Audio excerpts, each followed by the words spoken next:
Good afternoon and welcome to another non-professional theatre program on Radio Eastern. Today in the program I'll be talking to Malcolm Wilton from Diamond Valley Singers. I'll also be reviewing 3 shows that we've seen over the past week.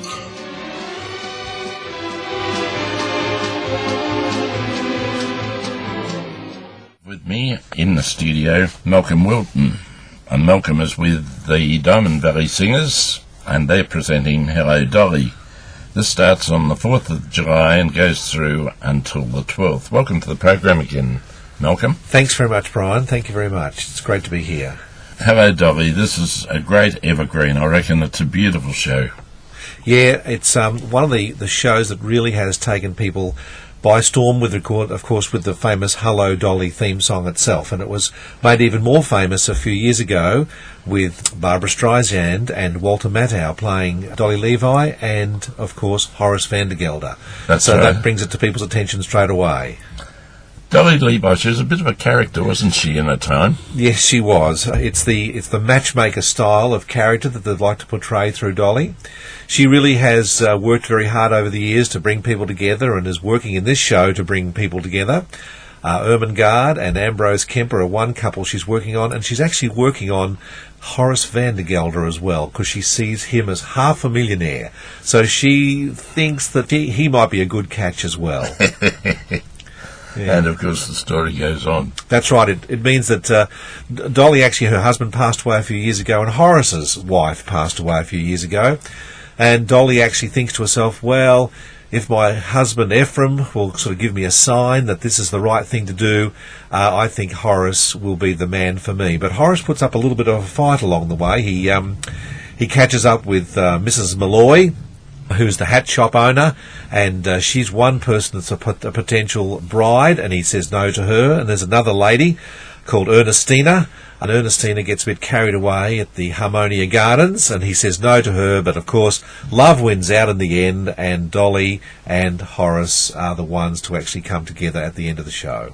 And this is all linked together with some fabulous music. Oh yes, When the Parade Passes By, and also the other song. It only takes a moment. It only takes a moment, thank you. And the other song for Horace is It Takes a Woman, which is a little bit politically incorrect these days, but it takes a woman as Horace describes his wonderful opportunity to find a woman. And of course It Only Takes a Moment is sung by Cornelius and Barnaby, the assistants for Horace in the Vandergelder's hay and feed shop.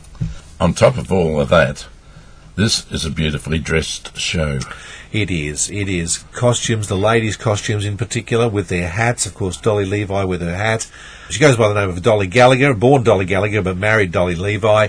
And, of course, her hat and her costume this time for us are played by Lucy Nicholson. And Lucy does a wonderful job in portraying Dolly Levi. She's got a beautiful voice. Got a lovely voice, and really enjoys throwing herself into the show. And of course, it is a show about Dolly. All the other characters come along as well, but Dolly does hold it all together. Now, like all Diamond Valley shows, you'll have a rather large cast. Yes, we do. There's 43 in the cast this year, 28 in the orchestra, and around about 15 people backstage.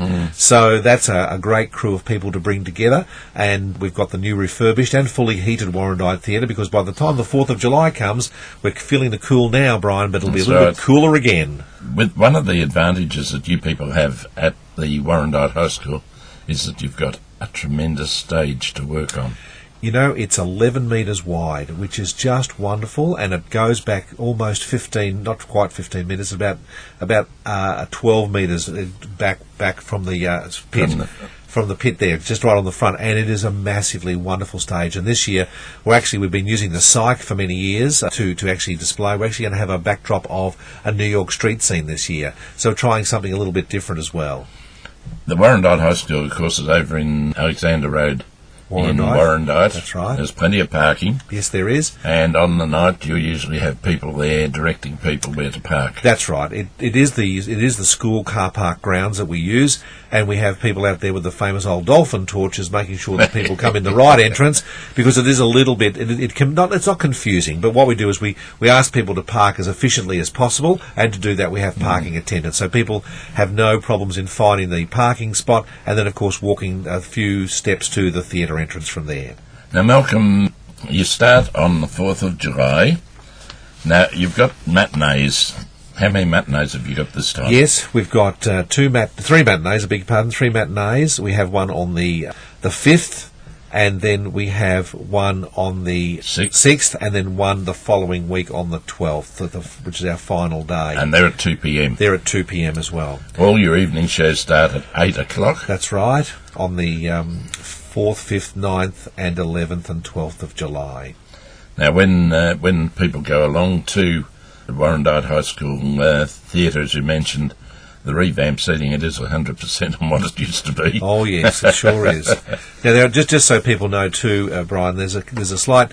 We've actually had to put a couple of restricted viewing seats in our plan this year. Right. The way that the theatre has been designed has been wonderful, but we just want people to know if they did come last year and they had a little trouble seeing, those seats are slightly cheaper, so people are aware that if they are sitting in those seats, it's actually rows A and B, would you believe, just because of the design of the theatre, but all the rest of the rows are fine. So we just want to make people aware if they did have a little trouble seeing Pirates last year, that's what we've done to make it clear on the try-booking side. Was that because of the safety wire? The safety bar, yes, the safety bar. The school had an OH&S issue that they had to comply with, which meant that the bar had to be 900 mils from the bottom of the floor, or from the floor, and of course that puts it perfectly in eye line. If you're only 4'1", it's great, but if you're 6'2", you're going to have a little trouble. That's right. Yeah. I was wondering whether they were able to alter that, but obviously when it's OHS you can't do anything. No, You've got to apply, or else they close you down. That's right. You've got no choice. The other two things that just to share with you too today, Brian, is that last year we had Meg Warren and Tam Smith come and do the show. That was for the Pirates of Penzance, and they are also directing this year's show. Meg Warren, who's been a long-time member of the Diamond Valley Singers, and Tam Smith, who's doing the choreography. And I myself have secured Horace Vandergelder as the lead. I couldn't imagine. How about that? Now, your choreographer? That's Tam Smith. He's on board. That's right. He's on board this year, yes. So he's... I've known Tam for quite a long time because Tam was a perennial Deb partner. Okay. So he's I always thought he would end up in theatre doing something, and this is what he's doing. Yeah, and he loves it. Look, he's a nice boy. He's wonderful. The good thing about Tam is his choreography is simple, and it's the movement to the music that makes such a big difference. So he really has been able to capture the what's needed and portray it across the Hello Dolly score. Now you also have the Eltham Orchestra to accompany you. That's right. We're so lucky to have a 28-piece orchestra, and they do a great job. I mean, we've got a wonderful, well, it sounds a bit terrible, we've got a wonderful pit to put them in, but there is a proper orchestra pit, which means they play so close to the show. And of course, Mary Wright is the conductor, and she's been a wonderful support for the whole program for many years. Now, if people would like to book tickets to go along, Malcolm, how can they do that? Well, there's two ways. You can, if you would like to grab your pen that you keep close by your radio as you're listening to Eastern FM, you can grab your pen and write this phone number down, 9439 7843, 9439 7843, or if you are connected to the internet and you've got your computer turned on, you can go to TryBooking, www.trybooking.com/ENIH. I'll just repeat that again, www.trybooking, all one word lowercase, .com/ENIH. And if anybody has missed those numbers, they can give us a call at the studio, and we'll only be too happy to pass them on again. And they can contact us at the studio on 97229981, and we'll certainly pass those numbers on to you. So took us for the show, Malcolm. Thank you very much, Brian, and I'm sure many people listening would like to come back and join us again, and we'd love to see them. Knowing the work of Diamond Valley Singers and their shows, you're up with the best of them, and this one looks as though it's going to be a champion again. Thank you so much. Thanks, Brian. My guest in the program has been Mr. Van der Gelder, Acker,